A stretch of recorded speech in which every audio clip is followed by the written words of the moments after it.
మొదటి తిమోతి 2:12 స్త్రీలు మౌనముగా ఉండవలసినదే గాని ఉపదేశించుటకు పురుషుని మీద అధికారము చేయుటకైనను ఆమెకు సెలవియ్యను.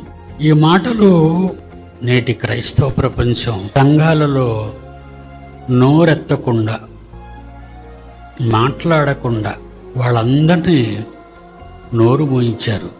ఏమి మాట్లాడొద్దన్నారు, ఎందుకు మాట్లాడొద్దన్నారు, ఏమి మాట్లాడొద్దన్నారు, ఎందుకు స్త్రీలను అలాగా బంద్ అయిపోయింది వాళ్ళ మాట్లాడకుండా పెదవిప్పకుండా అంటే వాళ్ళు మాట్లాడకూడదా? ఏం మాట్లాడకూడదు? స్త్రీలు బైబిల్ చదవకూడదు, స్త్రీలు బైబిల్ చెప్పకూడదు, స్త్రీలు సంఘములో ప్రార్థన చేయకూడదు, స్త్రీలు వాక్యాన్ని బోధించకూడదు.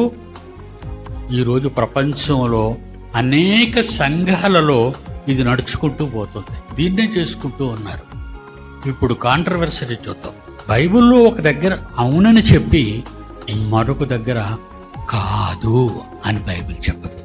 దానికి జనాంగం మారాలి, దేశం మారాలి, దేవునికి ఆలోచన రావాలి, అది మీ భవిష్యత్తుకు ఆధారం కావాలి. ఇవన్నీ ఉంటేనే కానీ దేవుడు ఏ పని మన పట్ల జరిగించడు.